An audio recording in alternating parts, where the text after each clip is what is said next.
Bueno, mi nombre es Juliana Andrea Rodríguez del curso 11.2. La materia es Economía y Política y el tema va encaminado hacia la crisis del 29 y el 2020. En el primer punto del cuadro comparativo, respecto a la crisis del 29, se sabe que fue la más catastrófica caída del mercado respecto a los valores en la historia de la bolsa en Estados Unidos. Tomando en cuenta pues el alcance global y la larga duración que esta tuvo, esta crisis de 1929 también es conocida como la Gran Depresión. Las caídas económicas y los precios de estas acciones cayeron poco a poco a una tasa sin precedentes. Sin duda alguna, pues este terrible hecho provocó una inmensa pobreza en el país y afectando a otros países. Pues aún en esta época Estados Unidos era una gran potencia importante en la economía. Este suceso pues también fue una de las consecuencias de la Segunda Guerra Mundial. Fue causada por el crecimiento artificial de la bolsa y la superproducción y el subconsumo, trayendo un desorden monetario. Como consecuencias políticas trae el desempleo y la exaltación del nacionalismo. Y respecto a las consecuencias sociales, el paro, la penuria, la emigración y las desigualdades sociales. Respecto a la crisis del 2020, pues como ya lo sabemos, es causada por la pandemia a nivel mundial del virus COVID-19. Nos afecta a todas las personas del mundo, impacta tanto en la producción como en las demandas mundiales y locales. No es solo una amenaza para la salud humana, sino también es una amenaza profunda para la estabilidad económica, política y social del mundo, con causas de caídas económicas en muchos países, trayendo pobreza y desempleo. Y las personas que más se ven afectadas son las más vulnerables y de las que viven de un sustento o una entrada diaria. En el caso de Colombia, sumó la caída del precio del petróleo, que es nuestro principal producto de exportación, creando un desequilibrio a nivel económico.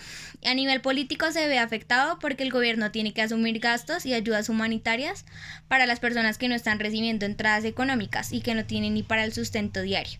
Y también en los gastos de la salud para la atención hospitalaria de las personas contagiadas. En las soluciones que se plantearon en la crisis del 29, pues para atajar la crisis era necesario poner en marcha medidas de carácter deflacionista que mantuvieran la solidez del dinero. Esto quiere decir como con características como la reducción, el descenso de los salarios y las medidas de carácter proteccionista. También como solución se creó la teoría económica de Keynes, que se basaba en una intervención del Estado que restableciera el equilibrio entre la oferta y la demanda, interviniendo en todos los sectores económicos y poniendo en circulación bastante dinero. También el New Deal, que fue una política intervencionista por el presidente Roosevelt, que fue puesta en marcha para luchar contra los efectos de esta crisis, y la solución de otros países era invertir en las obras públicas, aumentar los impuestos y el poder adquisitivo de los trabajadores. En la crisis de 2020, algunas posibles soluciones que se han planeado, entre estas está el reabrimiento de algunos sectores económicos con las medidas de precaución necesarias, abriendo así poco a poco el comercio, con ayuda a la restauración económica y con la ayuda del gobierno con las ayudas económicas y la suspensión temporal de algunos pagos y créditos.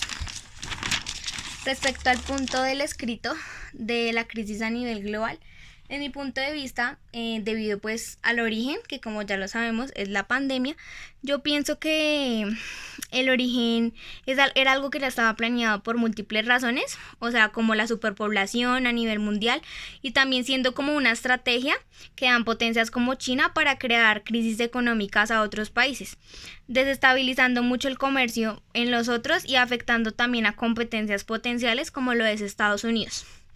Pues trayendo también desventajas como lo es la exportación y la importación de algunos países, de algunos no, de la mayoría de países. Se ve afectado en la mayoría de los países del mundo. Y respecto a la trayectoria, pienso que se divide en una problemática que tiene dos puntos de vista. Por un lado, la falta de tolerancia de algunas personas que sin necesidad de salir contribuyen a la propagación del virus, afectando a personas que digamos no tienen las mismas ventajas económicas para subsistir.